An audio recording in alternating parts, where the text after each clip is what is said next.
Bonjour, je suis Olivier Clémence et tu écoutes Réussir mon e-commerce.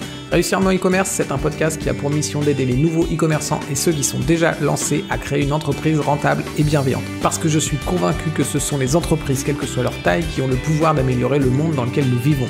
Dans ce podcast, je te partage des conseils, des astuces, des idées et des retours d'expérience pour t'aider à développer ton entreprise de manière respectueuse et élégante. Allez, c'est parti pour un nouvel épisode. Salut, j'espère que tu vas bien. Aujourd'hui, j'aimerais te parler du biais du survivant et comment, en comprenant ce biais, tu vas réussir à ne plus te faire arnaquer sur Internet. Et je vais commencer ça par te raconter une petite histoire pour t'illustrer le biais du survivant. On est à la période de la Seconde Guerre mondiale et tu as la Royal Air Force qui envoie des bombardiers justement pour aller bombarder et faire la guerre. Et malheureusement pour eux, il y en a assez peu qui reviennent et qui ont survécu en fait. Et ce que font les ingénieurs, les mécaniciens, etc., c'est qu'ils vont renforcer les avions et ils vont, là où ils voient des impacts de balles, ils vont renforcer à ces endroits tous les avions de manière à ce qu'ils soient plus solides et qu'ils puissent mieux résister aux balles à ce moment-là. Et malheureusement, les avions reviennent. Il n'y a pas beaucoup plus d'avions qui reviennent malgré les améliorations qu'ils font. Et à un moment donné, tu as un ingénieur qui s'appelle Abraham Wald qui arrive et qui, lui, il explique qu'il ne faut pas renforcer là où il y a des impacts de balles, il faut renforcer là où il n'y a pas d'impact de balles.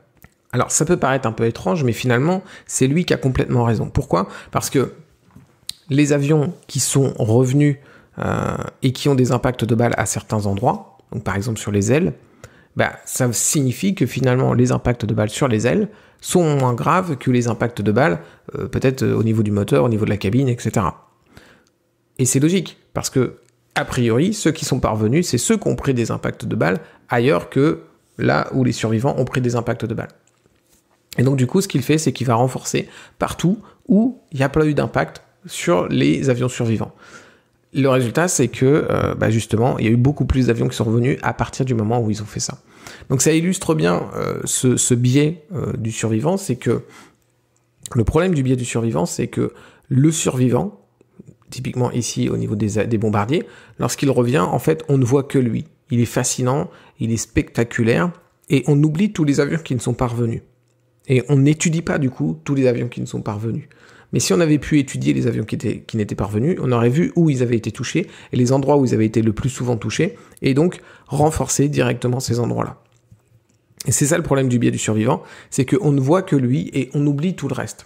Et pourquoi c'est intéressant de connaître ce biais ? Parce que je pense que ton job, c'est pas de réparer des bombardiers, mais tu vas voir que c'est quand même intéressant pour toi parce que sur Internet, c'est extrêmement difficile de s'en protéger en fait. Le biais du survivant, on y est tout le temps confronté et le connaître et essayer de s'en protéger, c'est ultra intéressant.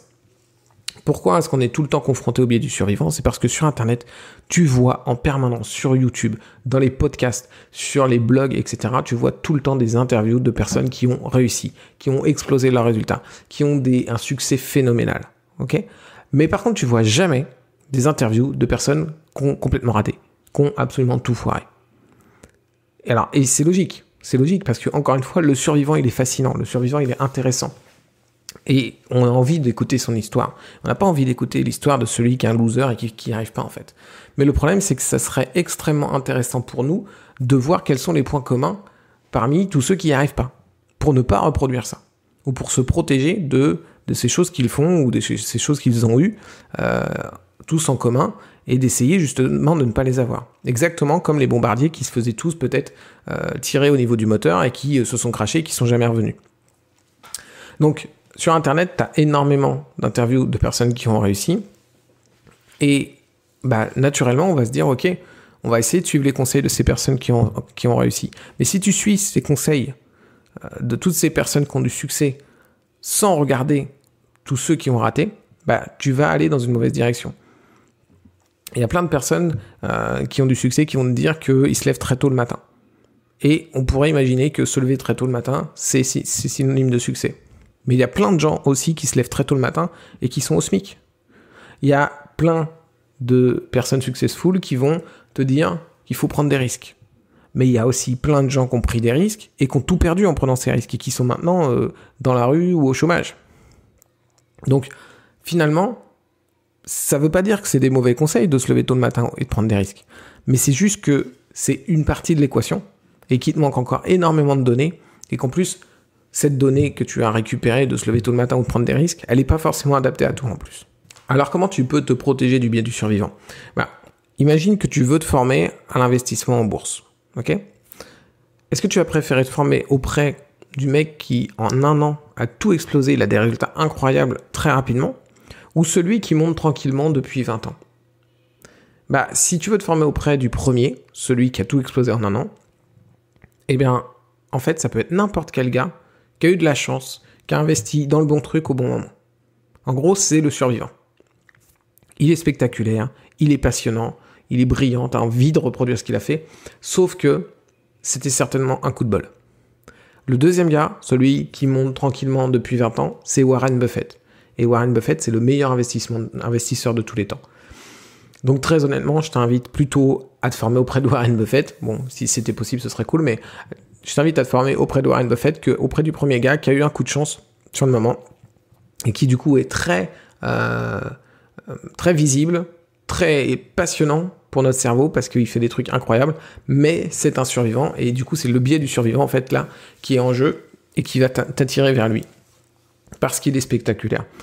Et comme la bourse c'est quelque chose qui est extrêmement volatile, c'est pas parce qu'il a eu un coup d'éclat une fois qu'il va être capable de le reproduire. Donc vaut mieux aller vers celui qui a pas forcément des coups d'éclat mais qui monte en permanence depuis des années. Donc si tu veux éviter d'être victime du biais du survivant, quand tu achètes une formation par exemple, regarde si la personne elle est capable de répéter les succès qu'elle a eu. Regarde si c'est pas plutôt un coup de chance où elle a eu un pic de réussite et que finalement elle va peut-être pas être capable de le reproduire et que au moment où elle est devant sa formation, elle est au top, mais peut-être que demain elle va s'écrouler.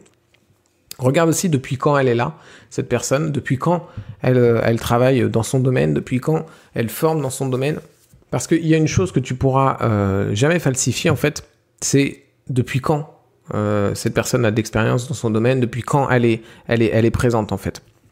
On pourra toujours te mettre tout ce qu'on veut sur une page de vente, dans une vidéo, etc. Mais à un moment donné, si t'as 22 ans, tu peux pas justifier de 22 ans d'expérience. Tu vois, t'as pas commencé ton travail à 1 an.